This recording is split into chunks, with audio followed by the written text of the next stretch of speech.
Hello, this is Yaro, and welcome to the Entrepreneur's Journey podcast. Today's guests are the Merrymaker sisters. Hi, thanks for downloading today's episode. In a moment, you're going to hear from the Merrymaker sisters, two girls from Australia who built their own online empire around the health niche. You're going to hear them explain how they got their start with an Instagram channel, then grew a blog, as well as started to sell recipe ebooks, then a recipes club, and also how they package up sponsorship deals for big brands who want to reach their growing audience.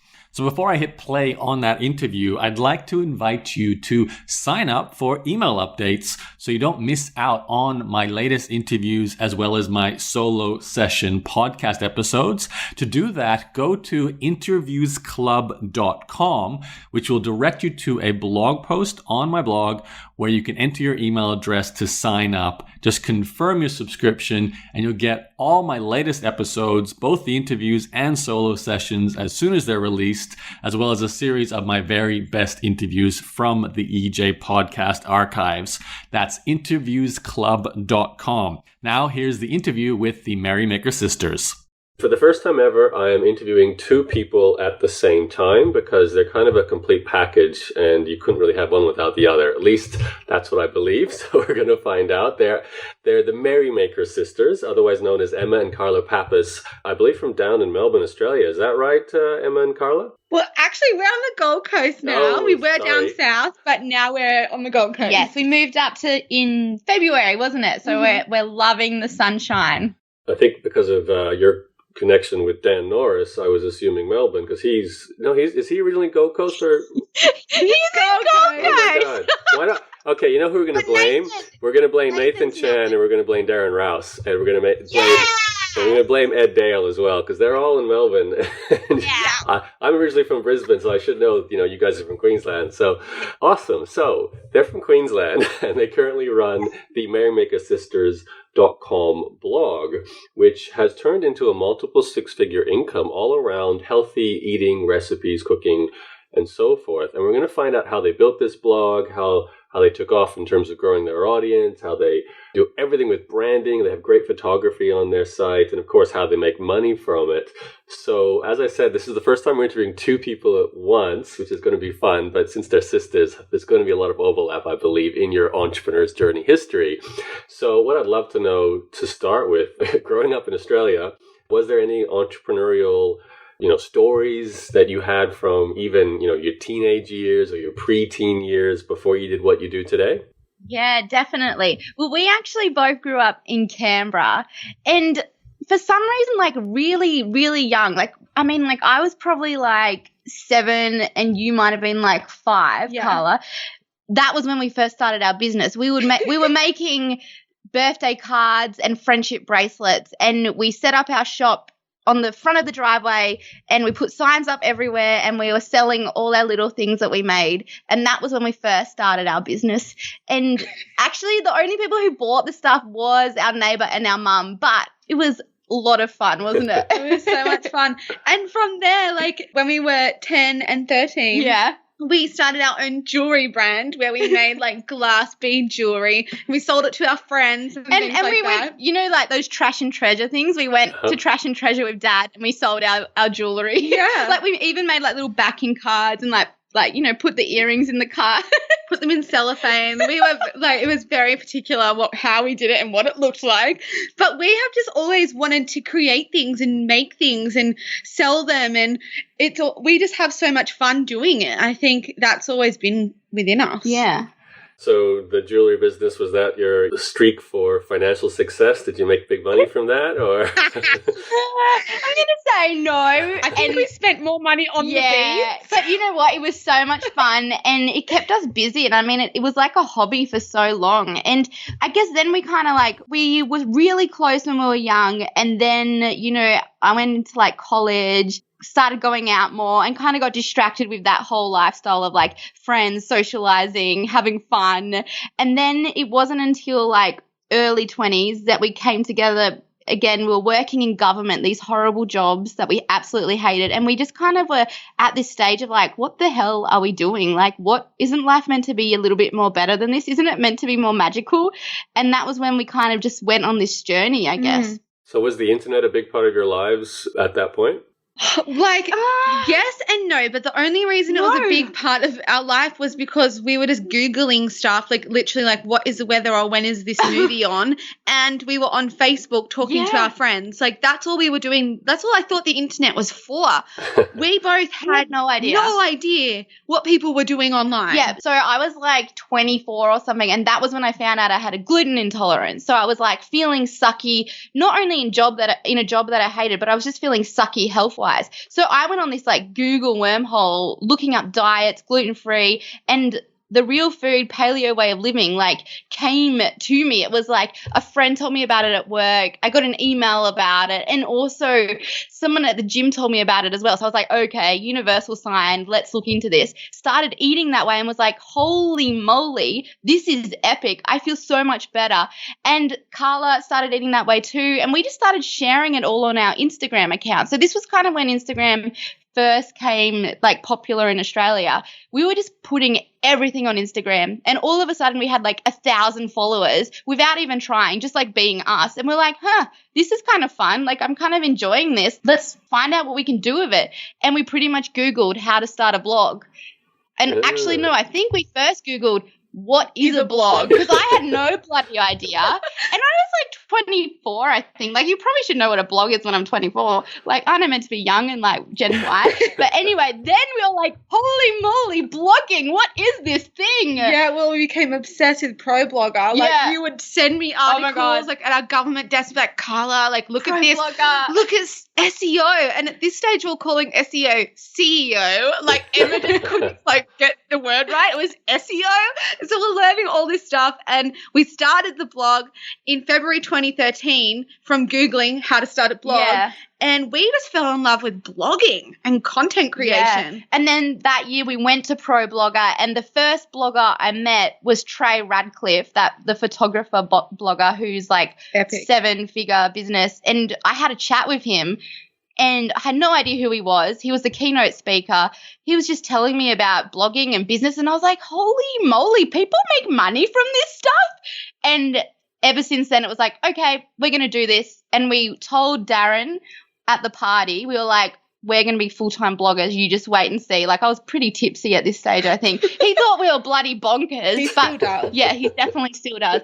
But, yeah, so that was kind of how we, I guess, fell into it. Okay. How do you do that? How do you manage to say the same thing at the same time? Is that a sister thing? What is with that? Definitely our sister thing. We can read each other's minds. And probably spend too much time together. Exactly. Okay, so just want to timestamp this. So Instagram in Australia became popular, I'm thinking 2014. Would that be accurate then? When you started ours in 2012. 2012, so we were okay. a little bit earlier. We must have been ahead of the game. Okay, so you're 24 years old, or one of you are, and you're doing Instagram. I'm assuming you're taking photographs of the new diet that you're on, and people are finding you. You're probably using the right tags, I'm assuming, and then you're building up this following. And that opened you up to a world which it sounds like you'd never even thought of before. So before that, you were just typical, young women, like you said, Facebook, using the internet for research, but you never thought business or online business. And I'm surprised to say you didn't even know what a blog was, which is kind of scary considering you know what Instagram was, but didn't know what a blog was. But okay, so then you find out a lot about it from going to the ProBlogger conference in Australia. In fact, which one did you go to? Was it 2013, did you say? Yeah. I think that might have been the one I was at. I can't remember. I've been to one of them. I was speaking at one of them. Wow. Anyway, then so you learn what a blog is, and I'm assuming your decision making is, well, let's do what we did on Instagram on blog posts and see what happened, or do you have more of a strategy now that you wanted to implement? Well, on Instagram, we were sharing like photos of recipes, and the reason we even kind of thought about what can we do with this photo that we've shared on Instagram, was because we were getting questions like, how did you make that? What's the recipe? Like, how come you're not using gluten, and how come you're not using sugar? And we're like, oh my gosh, all these people have all these questions, and we just have to keep replying the same thing over and over again. Wouldn't it be cool if we could put it all on one spot where we could send people to? And that was kind of the idea about the blog, is that we would share a photo to Instagram and then be like, well, the recipe's on our blog, go and check it out. And that's kind of how it went from Instagram to blog. And the kind of content we were sharing on the blog in the beginning was mainly recipes, and then we kind of developed it even further in going down, mindset changes and things like that. Pretty much our journey of learning health, happiness, magical living, and then it just kind of expanded from sharing recipes. Okay, so let's break down a little bit of the setup here, because you don't sound like you come from a technical background. And when you come across, for example, WordPress software, buying a domain name, buying hosting, did you do all of that yourself, or did you hire someone, or how did you do it? Yeah. So right at the start, we were on Blogspot, weren't we? And our friend was like, I know how to set that up. So she kind of like helped us, took us through it.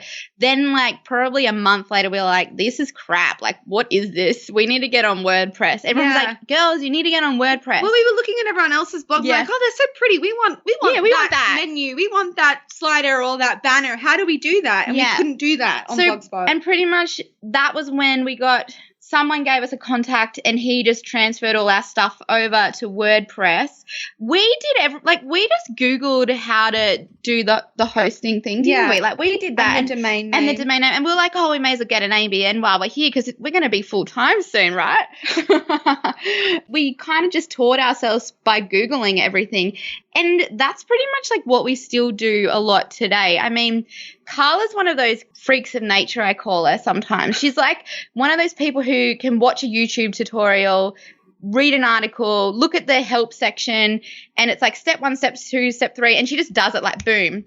Whereas I'm like, this is too overwhelming. I can't do it. I'm like real big picture, but she's like real attention to detail. So without those skills, I don't think we would have been able to get where we were, because she just learnt everything. I mean, you're like a WordPress whiz now. Like, I wouldn't say that. Well, like you are. Like, I mean, like, it's like, we talk to other bloggers, and they're like, oh my gosh, the technical stuff just drives me mad. Like, I cannot do anything. Whereas like something might break on our site, and Carla will usually be able to figure it out. Yeah, I just really like doing that. It's kind of like problem solving. So there's a problem, and I'm just like, well, I'm going to fix it. Yeah. Like, there's someone else has already probably solved this problem, and they've probably posted it on the internet. Yeah. I can find it, and I'll just follow what they did. Like right now, our site is so slow because of Optimized Press, and Carla's been like looking at all the help stuff and all the questions, and she's I'm going to fix it. Yeah. It sounds like you have a good combination there of a person who enjoys the technology and a person who doesn't. So, and I'm not even sure whether it's Emma or Carly. Is Carly who likes the technology? Yeah. Okay. Yeah, so Carla likes the technology. Emma, you must enjoy another part of the process a lot more than Carla does. Is that right? Yeah. Well, I love just creating content, and I love like putting it out there on social, getting reactions, replying, like that real community engagement. That's what I love. I mean, there's nothing better when you especially when you're writing like a heart, like a post from the heart, like something that's just so meaningful to you, and you put it out there and you just get a bunch of replies, comments, emails. Like, I'm just like, what? This is crazy. Like, I'm connected with all these people all over the world. And I mean, it's cool with like our recipes and stuff too, like to know that that's been shared like nearly 50,000 times. Like, it's like, what? That's crazy. Yeah, and then seeing people remake them and then share them on their accounts, like that's the best thing. It's like, well, thank you for promoting our recipe for us. Like, we don't even have to do it. And that's really how we've built our really, like, people always say your community is so positive and they're so engaged. And that's 100% like we can look back at what we've done. And it is the fact that we respond to every comment we see. If someone has created a recipe, we jump on that and we're like, oh my gosh, this is amazing. We're going to reshare it. Like, we're just like all about nurturing them because we just love them. Okay, well, you got to tell us the early days of building this community after the blog gets going. So you've got Instagram following, you start this blog, you start answering the questions that were coming from Instagram comments as blog posts, but was what sounds like what you said you did. And was it just magic? People started finding the blog, or you obviously would have told your Instagram followers you had a blog, but that wouldn't have been suddenly 50,000 people finding you. No. So what was the early days of your traffic? Did you have a strategy to grow it? We didn't have a strategy, but we did a few things that I know that I can be like, oh, that really helped. In the beginning, when we first published our first blog post ever, I told Emma that we had to message every single one of our Facebook friends and tell them that we have started a blog and please go check it out and subscribe, because we had figured that part out, that you should collect email addresses. How many Facebook friends did you have? I think I probably had about 300, not very many at that stage. But I was like, no, we're telling everybody.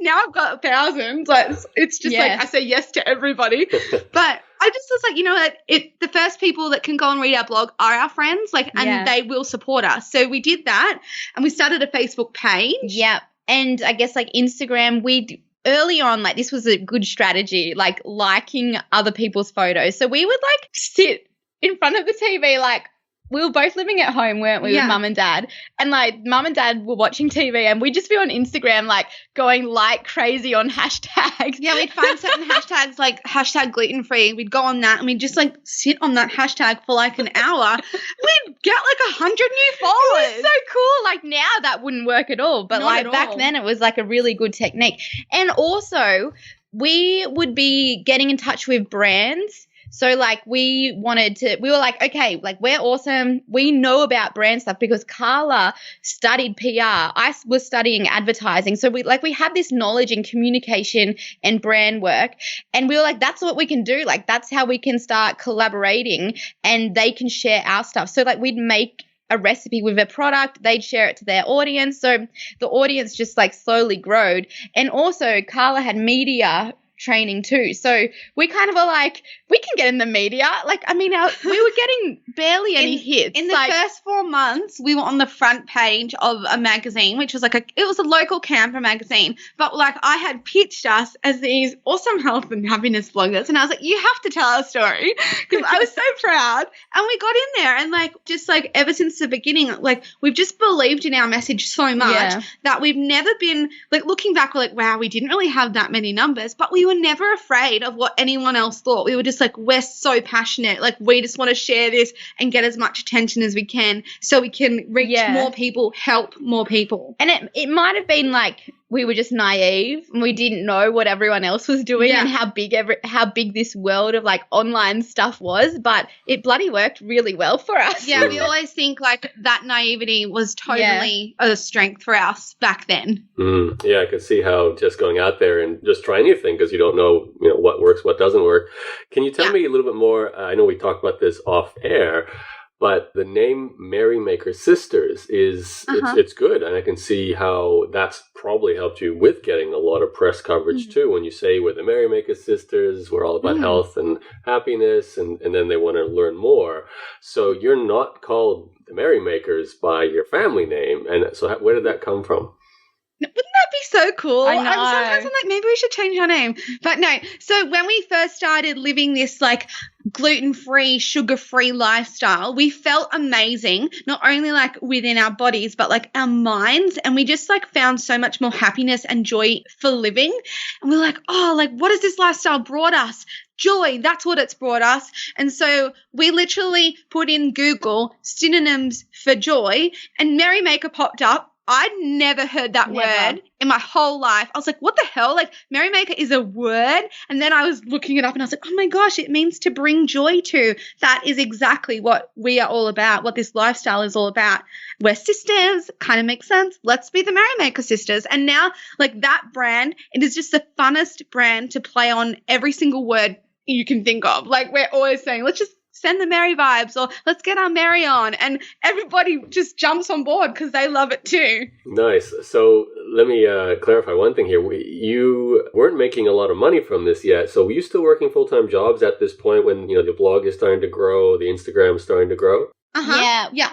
So we were in government jobs, as I mentioned before, so working for some horrible department in Canberra. Literally hated it so much, but thankfully we were in jobs we hated, because it was just extra motivation to work our butts off and get ourselves out of them. So we quit our jobs in 2014 in July, I think. Yeah. And I mean, we still weren't making any money. I kind of just did these like figures and sums. I was like, okay, so if we were to get this amount of brand work, if we were to sell this many ebooks and do this and this and this, then we would have enough money. And it was kind of like we went to our managers and we're like, can we get a year without pay, you know, just to be safe, take leave, but we can come back just in case. And they were like, nah, we can't do that for you. And we were like, oh shit. Do you know what? We went back to our desk. We were sitting like next to each other. It's ridiculous. We got back to our desk and we're like, let's just quit. Who cares? So we wrote the resignation email and we're like, 1, 2, 3, send. And we're like, okay, let's go to lunch. Yeah, so we quit that day and it was just like the scariest, best decision we had ever made, because quitting those jobs meant that it like forced us to find a way to make this Merrymaker thing work, to try new things, to just have no fear, put ourselves out there and just go for it.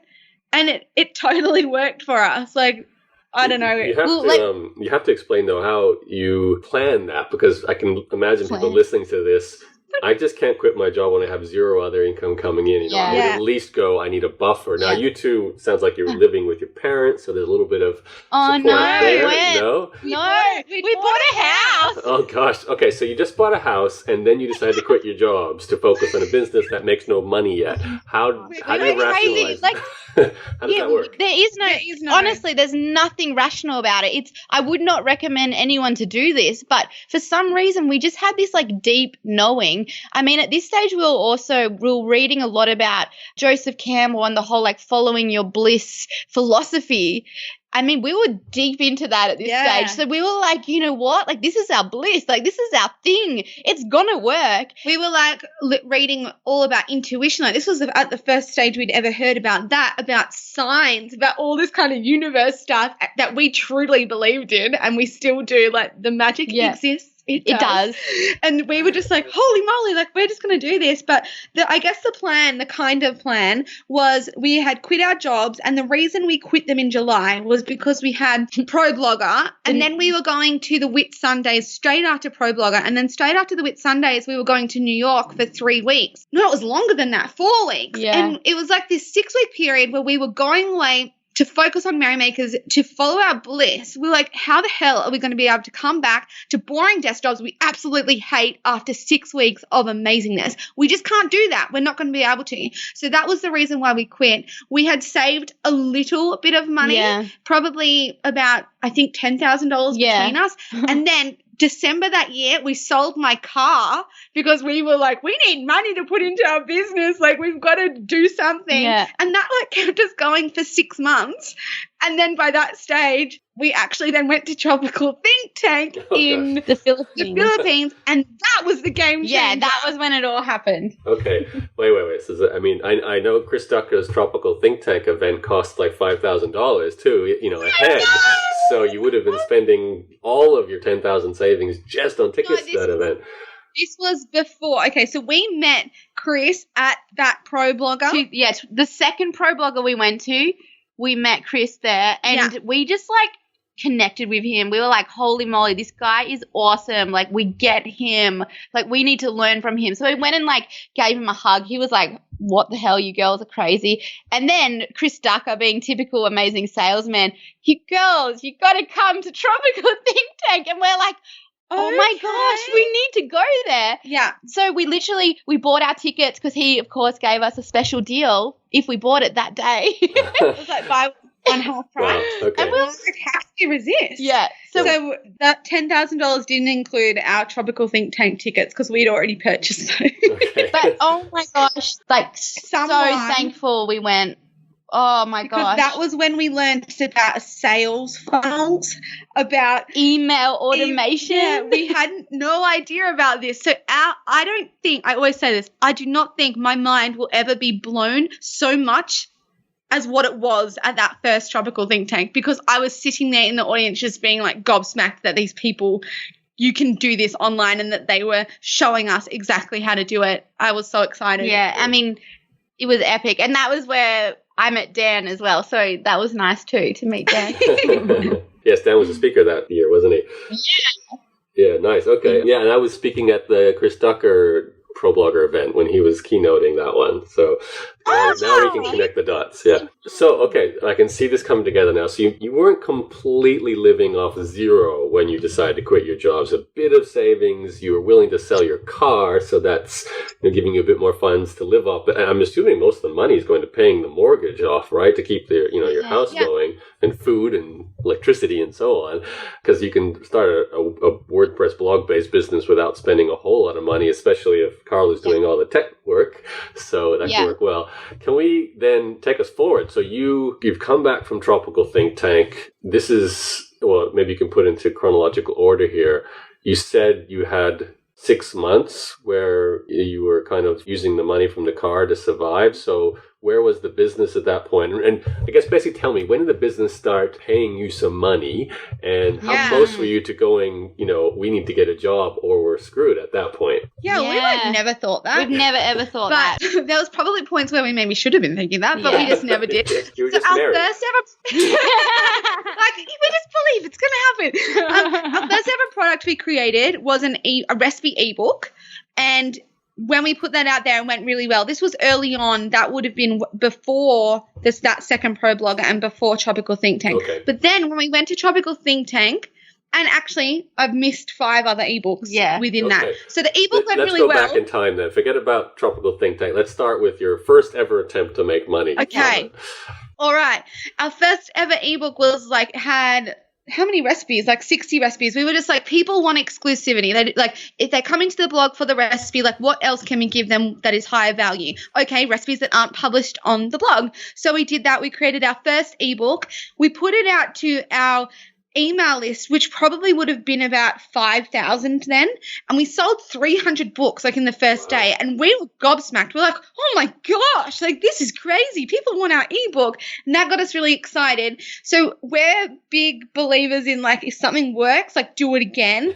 And that is why we created 5 more ebooks after that, much smaller ones, but they were really successful as well. We bundled them together.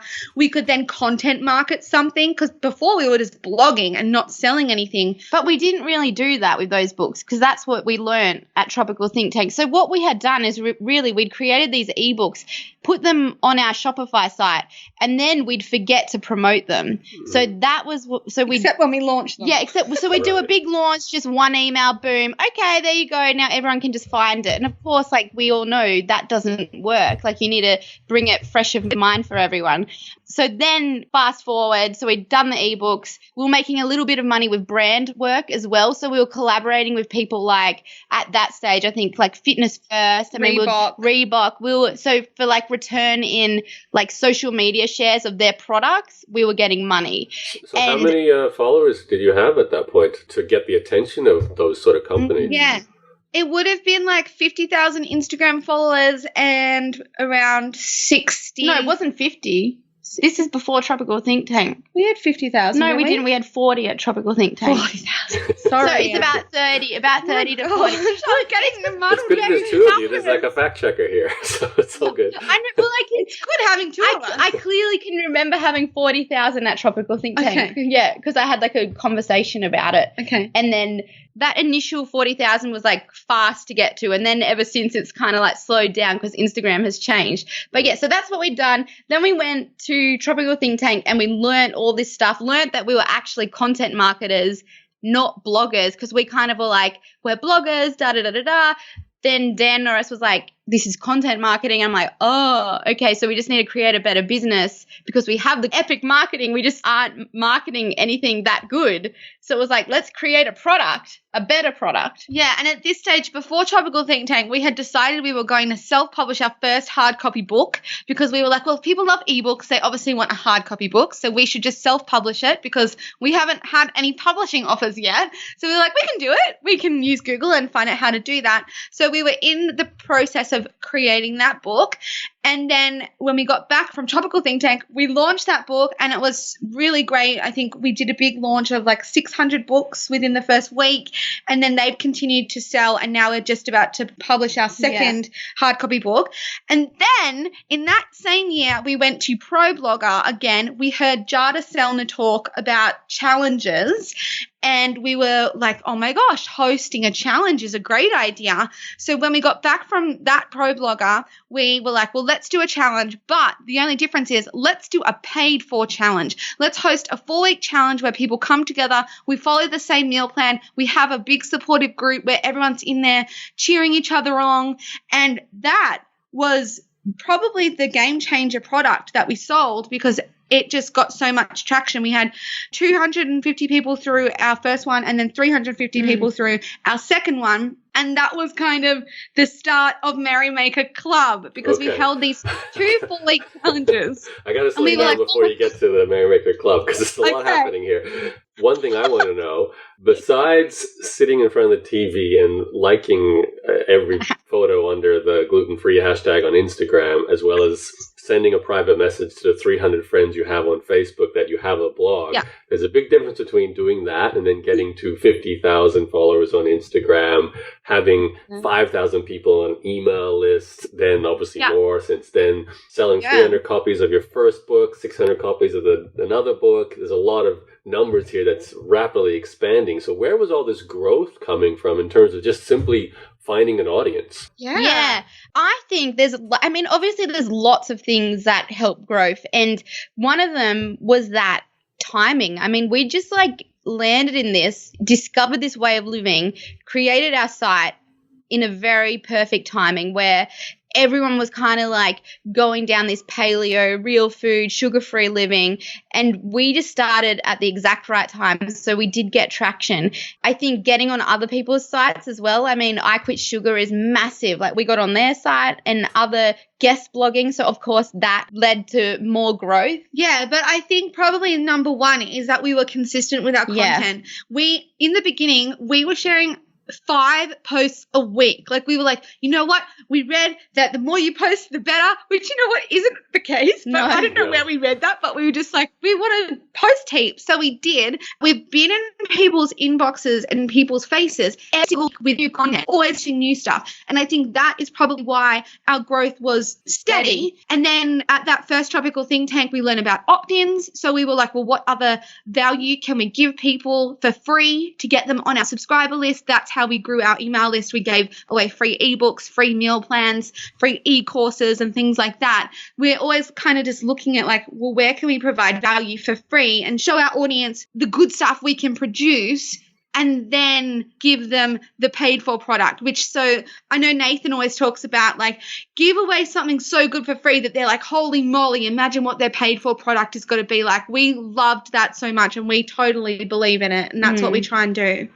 Now, we haven't mentioned, and this might be going way, way back in time, but you told me before there was one single recipe that went viral. So when was that in the story? Yeah, I can't even remember when we posted that, but it was salted caramel slice, and I don't know why. It must have been just this trend at that moment, and it just went gangbusters. It just got shared so many times on Facebook. We were like, what the hell? We couldn't believe it. And then everyone was remaking it.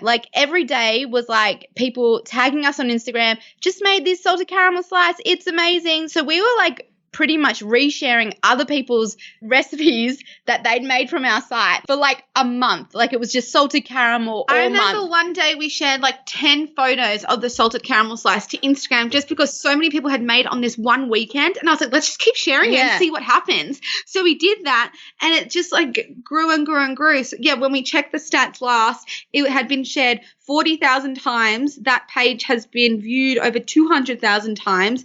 And we're actually using it in a Facebook ad at the moment to get people to our site. And it's converting it 1 cent click-through rate. The ad itself has been shared 300 times. Fantastic. Yeah, you're in such a great subject. It's amazing. Yeah. So I love the fact, too, that you create content that then other people actually use in their life to create not only the actual Yeah. food, but they then go and create photos of the food, as we all do today. We Instagram our meals, and they're sharing your recipe. You can then use their version of it to then tell other people. So it's like this virtuous cycle of content constantly being recreated just off this one subject, which you probably have happening almost every single recipe you create, right? There's someone else out there making that food, taking a photograph of it, and then you can reshare it, and that cycle continues.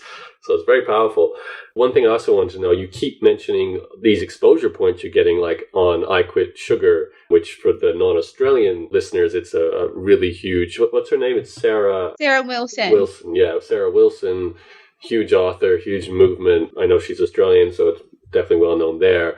Now, you said you got exposure on her side. You mentioned also the connections to these big brands. So there's clearly a lot of opportunity coming your way, whether it's getting a sponsored post or you getting to guest post on someone else's really popular site, which brings you a lot of attention. First question around that, how is that happening? Are you actually going to people and asking for these things, or are they coming to you? Yeah.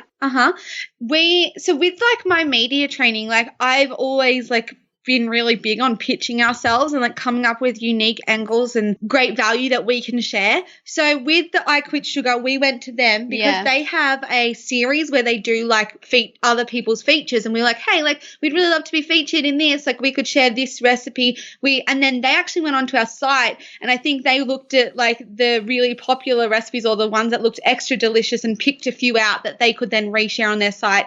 The sweet potato chips being one of them, and how to make them super crunchy. Yeah. And then I guess like news.com as well. Like that was like, we had so many new hits from that article. That was from a source bottle, which is a media call out, like a sign up thing. Like you sign up to get your media call outs. And it was like someone just asking, I want to know about food outlets in Canberra. And I responded and I said, hey, I'll do healthy food outlets in Canberra. And they loved that approach. So we wrote that article, and that got us, I think, 5,000 new visits from that day Wow. from news.com. And then another one, a really big one, was our story on Mark's Daily Apple. So he's a massive blogger, American primal blogger, and we got so many hits from that site, like over 5,000 in one day. And that was just our story. And you know how we got on that was that we actually went to his conference and connected with him. And that happens a lot with us. Like we just meet people in real life,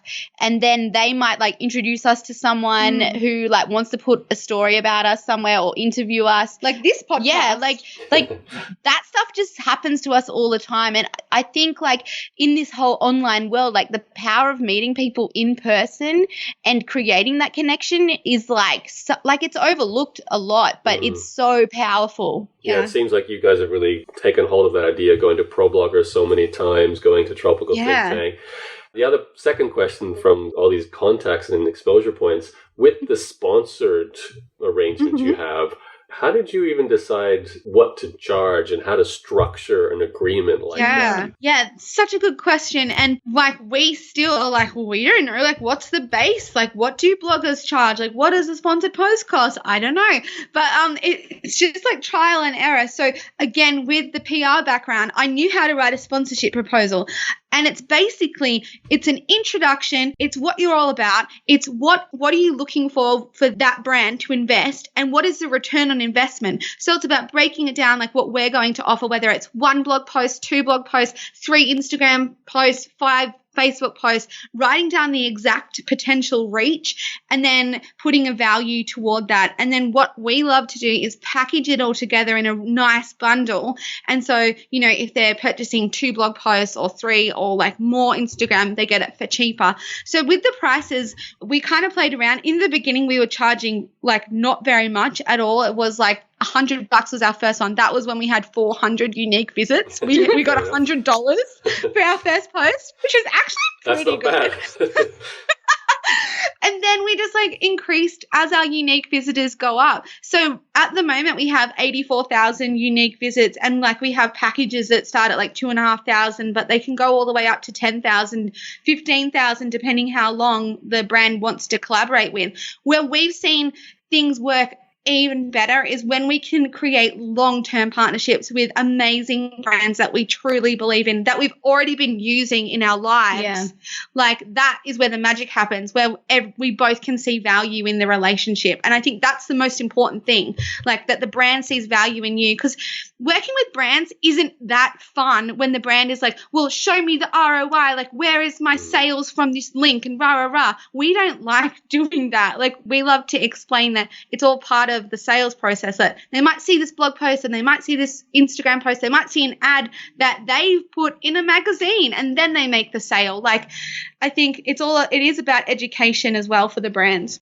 Just to clarify, 84,000 unique visitors per month. Is that what you said? Yep. And $2,500 per like a package or per blog post, were you saying? It definitely changes. Like, I mean, we've charged more than that before and we've charged less. So it's all to do with, you know, what's the type of content? Is this work going to take us longer, or is this a really easy piece of content to create? So, I mean, the base 2.5, but it could go up to 5 for a blog post, really. And I would say a lot of other people charge more than that as well. I mean, we've actually also worked with like people who manage us as well, and that's like a whole different ball game, because they charge a lot more because they take commission and they are working with particular brands that might have more money, and like there's a lot more involved with like reporting and like what their expectations are. So it's like it's good to like really work out what you want to deliver and then create the cost for that.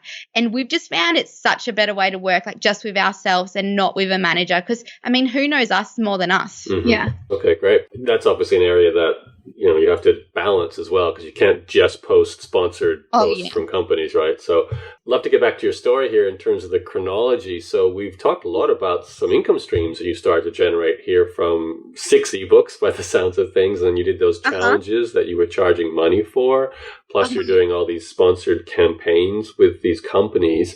So at what point from, if you can maybe timestamp it, from starting the blog until, was it a year later, 2 years later, that these income streams start to be your full-time income, or when did that happen? So I'm thinking date. I think it's like after the second challenge, like that was so January 20 this year. This year. What's the year? 2016. Okay, awesome. So like that's probably when like everything was kind of like, oh my gosh, our old full time. And it was like, oh my gosh, like we're actually doing this now. Like this is actually happening and flowing. And that was when we moved on to the membership model. And like the challenges were actually so successful. And like looking back, it's like, why didn't we just keep doing that? But can you just break down how the challenges work exactly? Sorry to interrupt. Just how the challenges work, because I don't quite. I mean, I know how a challenge would work when you're not charging one. You kind of organize people to do a bunch of stuff together. Run it and all share your photos. I know someone I interviewed recently had a scrapbooking blog, and they had a scrapbooking challenge where everyone showed their artwork. But how do you charge money for it? Yeah. So what we did, it was like this 4-week challenge where we're going to give them a 2-week meal plan. So we were going to create 2 weeks of recipes, shopping lists, and, it was all designed to get healthy or like kickstart your healthy lifestyle.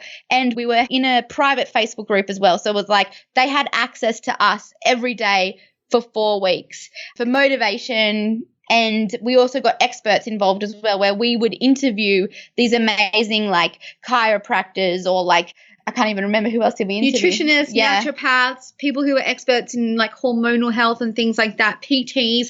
So we had one expert webinar of every week of those 4 weeks, and the people were able to ask live questions, personal questions, get feedback, things like that.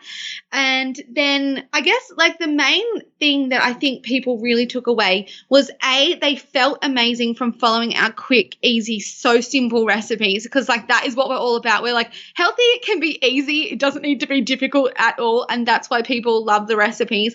But it was the community and doing it all together, because I think living a healthy lifestyle can be you can be alone sometimes and it's hard. But when you come together and everyone's doing the same thing, and you get so excited, and people like made best friends in that group. Yeah. And I think that's why they loved it so much. So it was like epic inspiration, just 4 weeks of, we're health coaches. So we're pretty much coaching the masses for those 4 weeks, answering every single question information that we could in the Facebook. Yeah. Like that was posted in the Facebook group. So, and I guess like the best thing about that product is that like there was very little cost for us. Like, I mean, just to create a meal plan and put it in a PDF, like that was like all we really had to pay for, then plus like our time.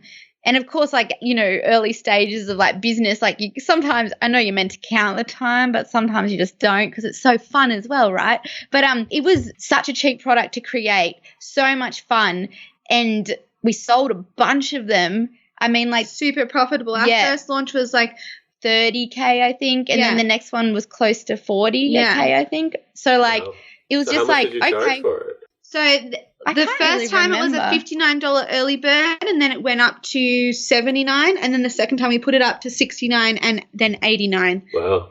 And just because this is probably a question for Carla, but the technology of this, are we talking just a Facebook group or is it more, more formal than that? It was just a Facebook group. You know what? The first time we ran the challenge, we didn't even have email automation or like tags for when people purchase the product. So we were literally, when a sale would come through, we would copy and paste their email into an Excel spreadsheet and have to upload them to MailChimp. And like, I mean, that was just was horrible, but it worked. It was like the minimum thing that we could do. MVP, yeah. MVP, as Jen Norris would say, that we could do at that stage. The second time round, we had changed to Drip, which is a more automated tag-based system. It was amazing and so much better. Yeah. And we just learnt so much from that first one and made the second one a lot more automated.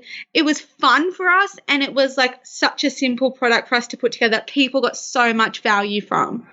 And did you have like a robust launch process for this with a big sales page or a big long sales video, lots of emails? Like what did the process look like? Or I'm actually curious, what does it look like then versus also today? Yeah. It's probably grown since then, right?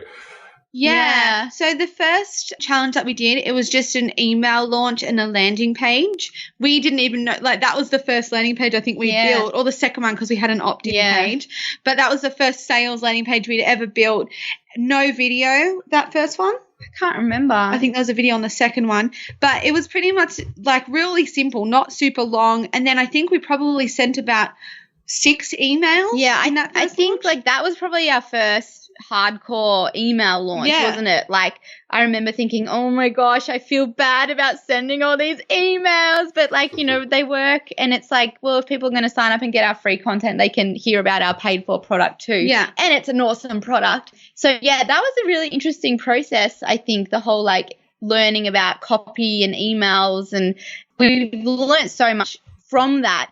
I think we had 2 really good launches with the challenges. Then we kind of went down this path of learning about copy, and like we were like, well, we've never learned about copy. Like let's actually make an effort and learn. And we did that for our club, and we actually think that had a negative sort of like spin on the whole launch process because we weren't us. And since then it's just been like, all we focus on with our copy is just like putting more Merry into it, more us, just being really natural and authentic. And we've seen like it's just turn around, like much more positive. It was so interesting. Like, because we were trying, like when you hear, you're like, oh, well, they say to use this word instead of that word. And, oh, like we should do this content at the top and this testimonial and a whole email testimonial. And it just did not work for us at all. But yeah, as Em said, we've just turned it right around, and it's so much more fun now. And it feels better. I think when you're being yourself 100%, that's when it feels the best. And like we're big believers in that. Yeah, and people can like see that. They can see straight through it. It's like when you meet someone who's online, you have like this perception of them. Like I know it's a really hard thing because like people's personalities online can be different to real life because they might be shy or like be nervous. But I mean, like when you meet someone who's like just so opposite of what they are online, it's kind of like heartbreaking. It's like, oh my gosh, like this is like bad. Like you are so different online. This is not good. So like we just are really passionate in being ourselves online. And then like the best thing is when we meet people and they're like, oh my God, you are actually just like you are when you talk on Instagram and like when you talk on Facebook. It's like, yes, we did it. All right, so take us through the club launch, because that was your next success, and I'm assuming that's the biggest sort of source of revenue for you guys today. Yeah, so basically from the challenge, it was so high energy, those 2 4 week periods, that we were like, wow, like we just need to like create something that is more sustainable, that people can join at any time. Like there's not like a certain date that they have to join by. And we kind of just took everything that was in that challenge and turned it into a membership model. That was the beginning idea of the Merrymaker Club. So it was a monthly meal plan, not a whole month, but a 1 week meal plan every month with exclusive recipes, as well as a webinar with an expert. We also added a monthly module. We added monthly Q&As with us. We added so much. We just kept adding and adding and adding. And it was really great. But 3 months in, we hated it. We hated what we had created, and we were like, oh my gosh, what have we done? Like, we've created a business that we don't even enjoy anymore. Like, we can't do this. We don't want to do this.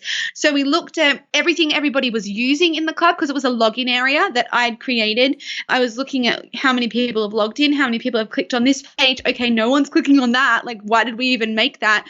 And then we kind of stripped it right back. We talked to our people, told them, you guys aren't using this. Like, what is the highest value thing that you're loving? And it was the meal plans. Like, they were pretty much staying for the meal plans and the Facebook group. We're like, okay, well, let's just completely change the pricing model. At the start, it was a yearly membership for $199. And no, wait, was it more than that? Yeah, it was more $299. Changed it completely to a $30 quarterly membership. So it's like super cheap, and it just makes so much more sense, because we're actually selling the meal plan separately for $14. But if you join the club, you're getting it for $10, and you're getting the supportive community as well. And it has just turned into the perfect end product for our core opt-in. So our core opt-in now is a free 7-day meal plan. They go through our kind of funnel where they learn more about us. We give them another free ebook. We give them all this kind of value. And then at the end, it's like, then we can educate them about the club. Our audience, like, we'd heard so much about memberships. Membership is the way to go, blah, blah, blah, blah, blah.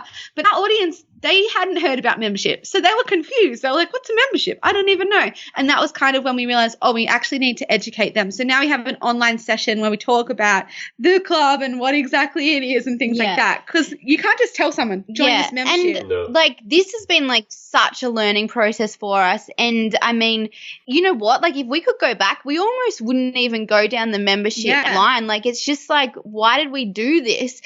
But I think it actually, all backwards, it's going to be perfect, because now that we're doing more challenges, it's like, okay, do the big launch, do the challenge, get all the new people, then we'll sell the club afterwards. So it's like, like a 4-week period is like this massive high, or like maybe we'll do 2-week period. And it's just like this crazy energy. And then people are like, they have nothing. And it's like they want a little bit something extra. So that's when we sell them the membership after that. So like the last like couple months has just been a big learning process for us, and we're super pumped because we're finally like happy with the funnel and it's working, and we're just pumped to see what the next couple months Such do. a funny thing to talk about this entire I know, this has never happened before. Yeah. It's not an interview. No one goes way back and then we talk about everything. Yeah.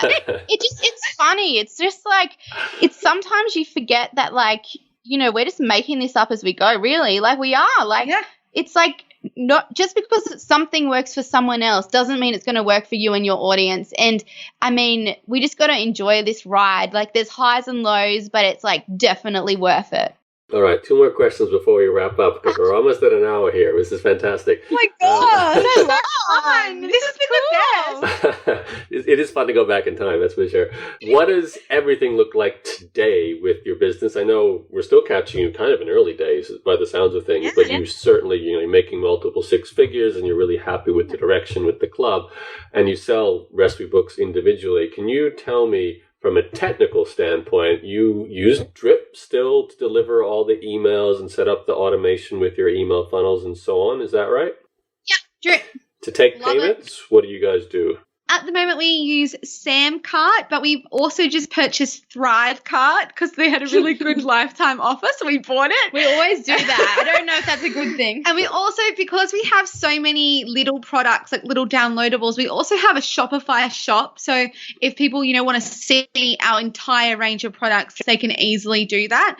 And this is something that we're like kind of working on because we're not sure if that's right, if we want to keep doing like the two different payment systems, but we are at the moment and it's working for us. And is that Stripe powered or PayPal powered, or where does yeah, both Stripe and PayPal. Okay, Stripe, PayPal, Samcart, maybe Thrivecart, and Shopify. Great. Yeah. Drip for email, and Samcart does the checkout part of this. So all we've got left is really your current membership setup with the club. What are you using for that? It was Optimized Press, you said, is your current blog. Is that also powering the membership site? Yeah. So the funny thing with the membership is like we did create a membership login area which was using Optimized Member, but then with all of the changes, we were like, well, we don't actually need this login area anymore. Like nobody is actually logging in. So maybe we should just send up the updates via email and host our like PDF products on Amazon server. And so that's what we're doing. It's so simple. Like we just do this 7-day meal plan every month. We send an email out via Drip and it's like, guys, the new meal plan's available. Check it out, download, save it. That's how we're managing that. And our people, they just need it quick and simple. One link, give me the download. Yeah. That's what I want. What if they want all the past archives? So how do they get that? Yeah, so if you're like Maker Club member and you join up like today, you only get like it's like a magazine you start from the subscription. So with the beginning. magazines, you start from where we are at now. Okay. We have lifetime members. Yeah, we have lifetime members who have purchased like from the beginning. So obviously they have the entire library. But then members who sign up now also get discounts to all previous ones. And they get it for the same price as per month. So they get it like for $10 each. Okay, I get it. So you can buy past editions individually. Yeah. You can sign up to start your subscription, exactly like a magazine, basically. Yeah. Okay, interesting. I love that. That's so elegant. My first ever member or course membership area, whatever, was similar. It was just sending out automated emails, taking money through PayPal, and away you go. But I had a blog, but it was WordPress with a password on it. There was no membership software or anything, so that's fantastic. Okay, I think that's it. Am I missing anything in terms of the technology? I know I'm seeing, like, looking at your blog, you're obviously you're podcasters now. Yeah. You've got there's a lot going on, but I'm thinking in terms of technology, it's pretty much what WordPress. Anything I can think of, any secrets I need to know about? I'm sure there's a big tool set you've got behind the scenes of things like Slack and Evernote and so on. Yeah. But it sounds like we've covered the main ones for running the money side of things. Last question then in the last few minutes here. For a person or maybe even a couple of sisters or brothers who want to follow in your footsteps and they're listening in, now they've probably heard you say Instagram was a big part of your start, but you've also said, it's not the same. Instagram today is not Instagram when you started. Blogging is probably very similar to, where you started. It hasn't changed that much. You can probably do what you did and potentially get the same results, right? So if someone is listening into this, maybe not necessarily they're in the health and cooking and recipes area, but whatever it is, they might be helping people deal with back pain, or maybe they're helping deal with migraines or everything's trading on the stock market. And they love your kind of energy, and they feel they also have a similar energy. How would you guide them? Let's say you're Chris Ducker now and talking to you. How would you're in that position now as leaders? How would you guide someone new to get the kind of results you've had? Yeah. I 100% think it's all about content and thinking about the value you can add to somebody's life and creating amazing content around that. So like that's what we're actually doing at the moment with Mary Biz Hustle. Like that's the goal, is like to help people build their content strategies, their online like social media presence, to include more of their personality and also just create an epic content strategy that is going to get people interested in their business. So make the content relate to what it is that you're selling. And I think just like always putting your personality into that content. Like how can you do that more? Like give more of you. Like it doesn't have to be like, that nitty gritty personal stuff that no one really wants, but just like, like an example might be like Carla loves Disney. So like she talks about Disney on Snapchat a lot. And like that just relates to people. So like another Disney lover will be like, oh, those Merrymakers love Disney. And then it'll be like front of mind, oh, I'm going to buy an ebook now. Yeah. Like it's just like these tiny little things that might seem like they don't do anything or matter, but they actually do matter. And I think like people forget about it because, you know, you get so lost in the world of email automation and copy converting and like sales and da-da-da-da. And it's like, actually, let's just remember that we're all humans and like interesting, and we can attract other people that are similar to us or maybe opposite as well.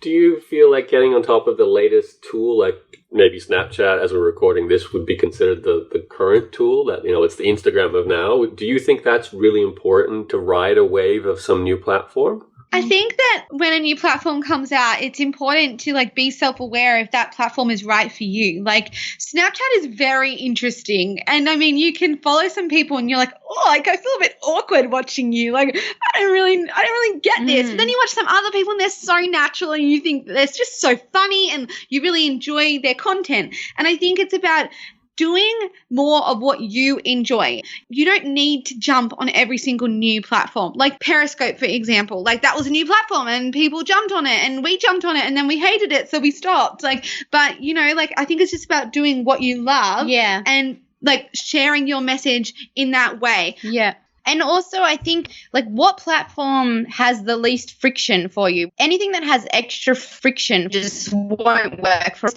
It's hard and we won't do it. And it's like, well, if you don't do it, it's going to be crap, right? So like whatever comes easier, like what do you like being on? Like does Snapchat flow? Go on Snapchat. Is Instagram like you like the curated photos more? Is that easier? Then do that.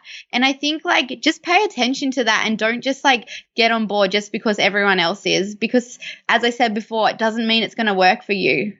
Good advice. I love the content marketing, and I love the advice of focusing on what resonates, what you're getting traction with, where you're enjoying the process, and go there and stay there and get good at it.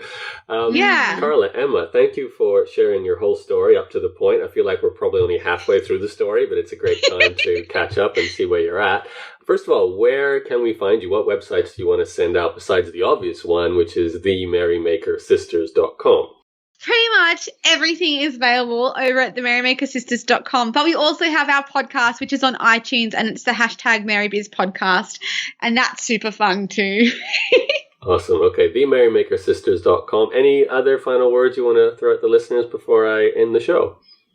Well, we just want to say thank you so much to you, Yaro, for having us on the show. We're super grateful for your time and the opportunity to share our story. Yeah, and to everyone else, have fun creating epic content. Awesome. Well, thank you both. I love epic content too. This has been an epic podcast. Go check out the Merrymaker Sisters website just to see what they're doing to kind of make what we've been talking about tangible, to see how they sell what they sell today and how they create all this content, deliver it. Follow them on, well, Instagram, probably Snapchat as well. And good luck, girls. Hopefully, you know, this will become $1 million business very soon. No doubt you're going to have a lot of fun no matter what you do. So thanks for joining me. Thank you. And you've been listening to the Entrepreneur's Journey podcast. If you want to grab the show notes or any of the details that go with this episode or any of the other episodes, head to entrepreneurs-journey.com or just Google my name, Yaro, Y-A-R-O, and you'll find all the episodes under the podcast tab at the blog there. And just a reminder, too, to go to www.interviewsclub.com to sign up for notifications of when new EJ podcasts are released. It's 100% free. Just go to interviewsclub.com, enter your email address, and then you'll be signed up to my updates list for the Entrepreneur's Journey podcast. Thanks again for listening. My name is Yaro, and I'll talk to you on the next episode.